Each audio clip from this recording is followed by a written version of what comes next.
My third technology is actually Newseumed.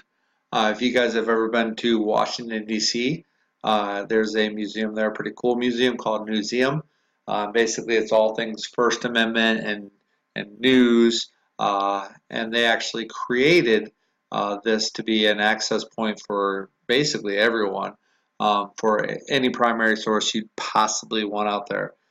So if you want, to look up basically, a newspaper clip about Jesse Owens. If you want to look up, one from a German perspective, you could find that. If you want to find an image of George Washington, you could find that on there. If you wanted to find, a Time magazine cover or a Life magazine cover, you can find that. So just an awesome site with what seems like an almost limitless amount of primary sources that you can pull.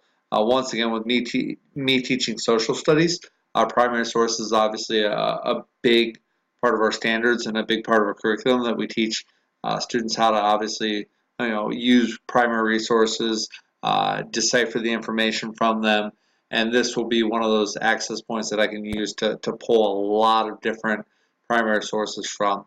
Once again, cool museum, but an awesome site that they created also. I'll use this once again to pull those primary sources, and I'll mostly be pulling for social studies. I think it would be a great site for anybody who's also teaching social studies. But they also obviously have, with the limitless amount of articles, you could pull for almost any subject area, and you could find articles or, images that you could use in any type of classroom that you might be teaching out there. I believe in Newseumed. It's exciting. You will find something that you can use in your classroom. We know that we're going to a great, credible site, and the best part is it's all free.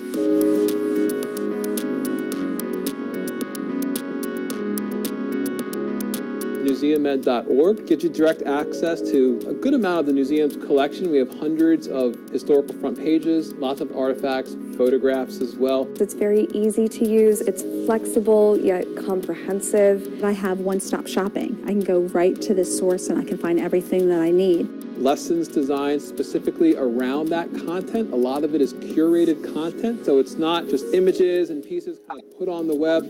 They're there for a reason with thought. It's so amazing to be able to look at these original sources. A lot of it's based on history. We have lots of lessons on civics, media literacy. So we're looking at teachers across the spectrum, social studies teachers, English teachers, journalism teachers, all different grades as well, elementary through high. It provides you with all of the worksheets, all of the documents, and all the resources. The site will respond to whatever device it's on, makes it easy to use in the classroom, regardless of what technology students have access to. We're going to help students and teachers think about the big issues of civil liberties. Take a historical topic and bring it into the right now. What does that look like in the 21st century? Which gives us a great opportunity for students to become grounded in the history of their country. I can guarantee that this is true knowledge that I'm passing on to my students. I love it. I suggest it to all the teachers that I work with. I really share it with people all the time. I really, really support what they're doing here.